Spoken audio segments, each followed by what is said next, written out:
Hello everybody, welcome to Talk About Houses. I'm Todd. I'm Oana. Okay, so we are going to talk about the things that can go wrong for people that have managed their own rental properties. Okay, so there are a bunch of people that I've talked to in the past, and I say, hey, do you have any rentals? And they go, no, because I don't want to deal with tenants. I don't want to deal with tenants.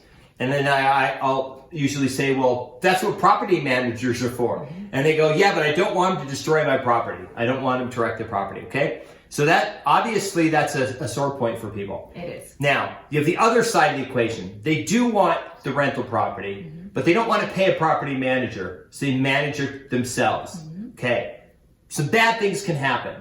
Yes. The best case possible is they save maybe $100 a month in management fees.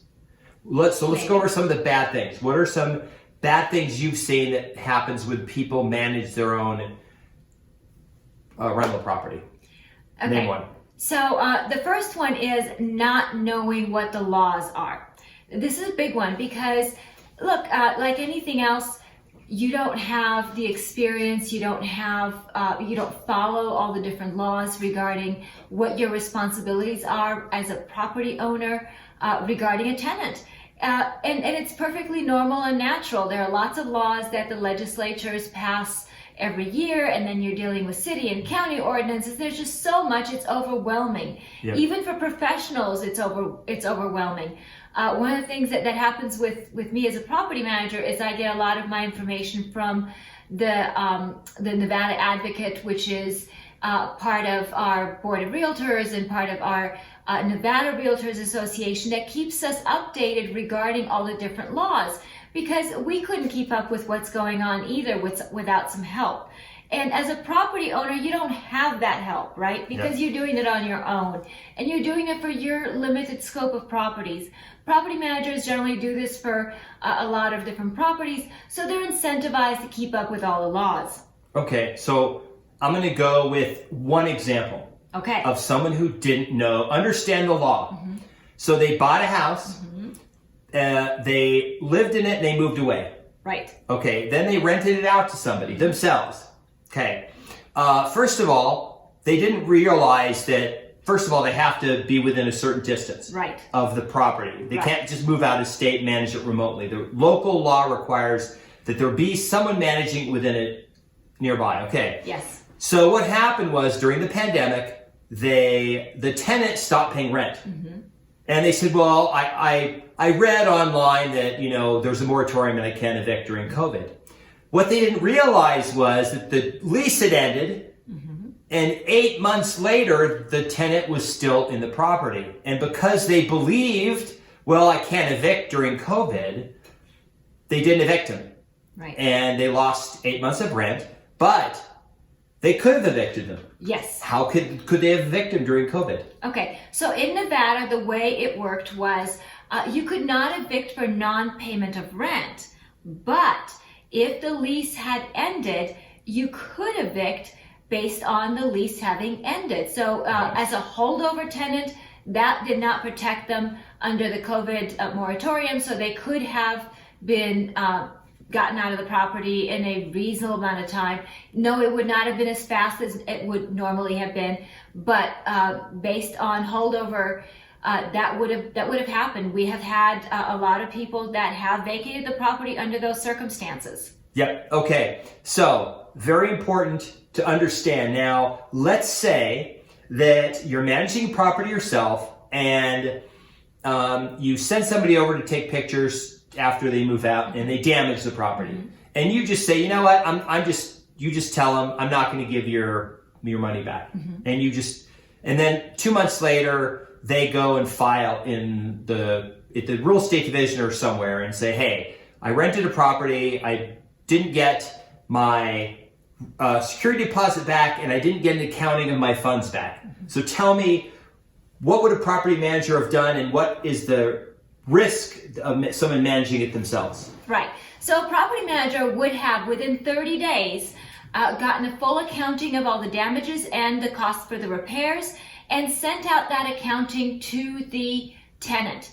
Now, the reason for that is because Nevada law is very specific.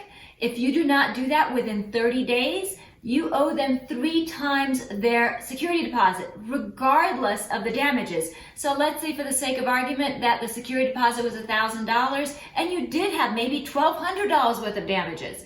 However, if you did not send out that accounting within 30 days, you owe them $3,000 and they do not owe you necessarily the $1,200. You would have to actually go to court and collect that separately. So that is a big deal. So look, most people think that property managers just collect money, it's just mailbox money, but there's a lot more to it than that. We do have to be aware of the laws, and we have to follow the laws, because our interest is in protecting you, the landlord, and protecting the tenant as well. And of course, above all, protecting our real estate license, okay? So we want to make sure that everything we do follows the law to the letter. Okay, back in the REO days, we had a lot of times we would show up at a property after it had been foreclosed, and the person that was in the house was a tenant. Mm-hmm. And then some of the banks would say, well, we're not going to throw you out, but you have to pay us market rent. And then they would show us their rental agreement that they're paying $1,200 a month. And then I would do a rental BPO and realize that rent should be $1,600. And they would say, no, I've got a contract. I'm only supposed to pay $1,200. Mm-hmm. So one thing I realized was that people that manage their own properties tend to undercharge. Like it's a big deal. They really undercharge for rent because they're just not aware of what they could get. Right. So they undercharge for rent. And in most cases, literally every case I've seen, that difference between market rent and what they've been charging would cover this property manager, and they would make more money, and they wouldn't have to do all this stuff. Right. So they would make more money and have less work to do. Right. So let me give you an example. I have a relatively new client. They were charging the tenant $1,000 a month, and they were so frustrated because their position was that the tenant was taking advantage of them. So when I asked them what specifically is the tenant doing, all the things that they named were things that the tenant was allowed to do under that rental agreement. So a rental agreement, they just printed out online. So Right. it didn't have anything to protect them. They just printed a generic one, and basically everything was on the landlord. Right. Landlord responsible for light bulbs and plunging a toilet. Right. Yeah. So I went over to the property, I took pictures, I had a conversation with the tenant, went back to the landlord, and I said, look, I already talked to the tenant, and here's what we're going to do. We're going to charge the tenant $1,400 a month. Now remember, the tenant was paying $1,000 a month. We're going to charge the tenant $1,400 a month. The tenant is very happy to pay that. That more than covers my 10% fee. Plus the tenant wants some repairs done, and these are repairs that we really have to get done because these are health and safety issues, which again, the landlord didn't know about, and so the landlord could have been liable for this.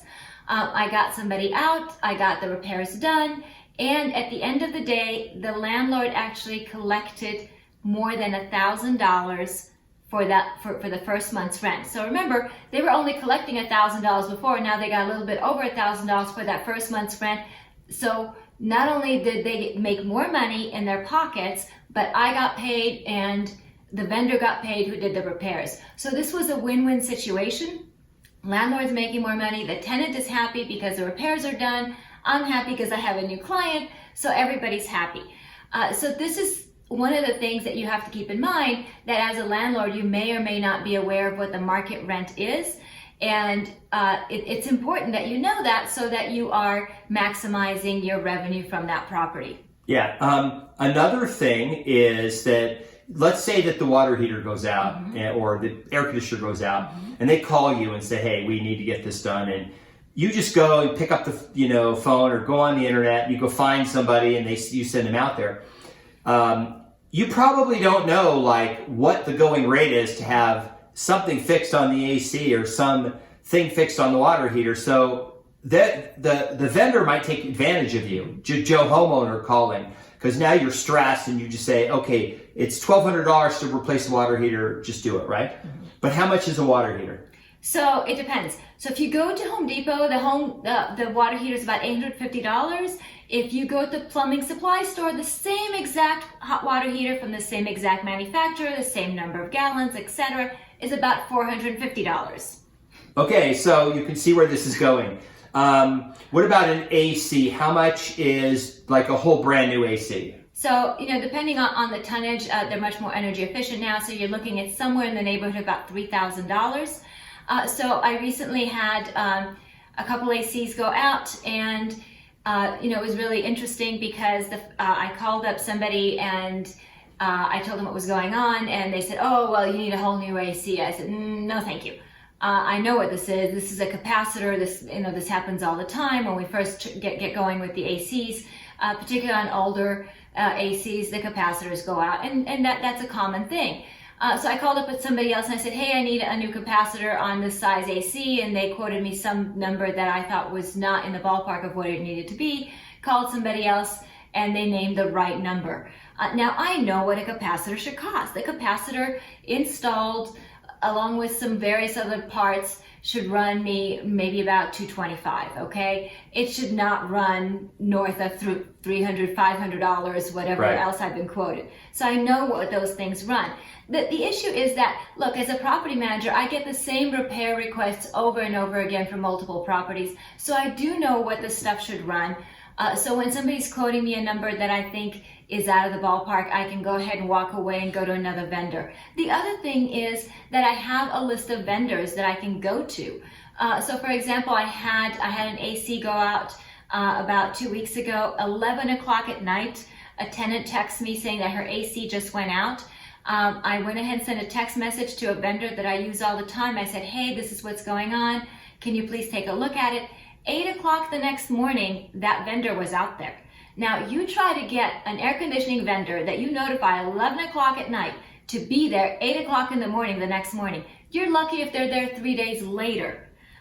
This is the kind of thing that a property manager can do for you. We have resources of people that we do business with all the time. They want to stay in our good graces. They're going to be generally more honest about their pricing. They're going to generally be more timely about showing up for appointments. So this is another added benefit. Now, this not only benefits you as a property owner on the front end because it doesn't cost you as much money, but it benefits you on the back end. Because when your property manager is responsive, when your property manager gets that AC fixed the next morning at 8 o'clock in the morning, that tenant is much more likely to renew that lease. And we know that when leases are renewed, that lowers your vacancy rate, and when your property's not vacant, you're making money. Okay, so the bottom line is, if you're managing your property, that own property, that's fine. But there's a lot of downside. And I know that, people are like, well, I don't have that much cash flow, or I only have $200 a month. So if I pay $100 to a property manager, that's like half my cash flow. But there's a good probability that you're between how much time you're spending, how much stuff you could be doing that's not legal, and undercharging of rent, you're probably, and the headache, an emotional thing you can't put a dollar amount on, that you could potentially be in a worse off position. Absolutely. To do this. Absolutely. And you may not be in compliance with the law. Right. If you're out of state trying to manage the property. Well, and lastly, when we didn't talk about this, we didn't talk about liability. So property owners, generally, you have your homeowner's insurance that covers you, if the house burns down and that sort of thing, and that's great, and you should have that. But that does not cover you from other liability regarding your transaction with the tenants.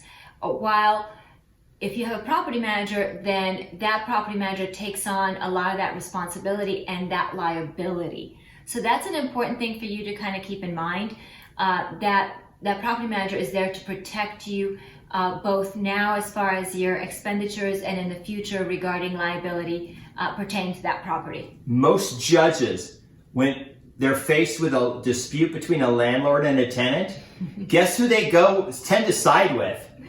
They tend to side with the tenant, not with the rich landlord, right? That they feel for the tenant who had to move out for 3 days and wants their hotel room, reimbursed or whatever because the landlord didn't fix something, the house was uninhabitable, and they just printed something off the internet. There was nothing in there saying that, what would happen, like how this would be handled. And maybe the statute in there probably local statutes probably don't favor the landlord. They probably favor tenants. And if you're in California, then nothing favors the landlord. Everything favors the tenant. So anyway, the bottom line is you may want to, if you're managing your property, you may want to go find a good property manager, or you may want to like get a checkup with a property manager. Just say, hey, how would this look if I let you manage it? Like, what would you do? What would it cost? I'm tired of doing this.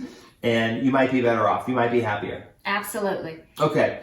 If you like the video, please subscribe. If you have any questions, put them in the comments below. Send us a direct message if you want to know who our AC guy is. We may share his information with you. Give him some more business. Yes, and we have some good garage door opener guys. Garage door openers. We have lots of good vendors. In Vegas. This is Vegas. Right, though, so. for Vegas. So we're happy to share that with you because we want these vendors to do well and we want you to do well. Yep. So thanks for watching. We appreciate it. Leave us your questions. Leave us your comments. We'd love to respond to you. Subscribe, hit the notification bell, and we'll see you in the next video. Bye. Bye.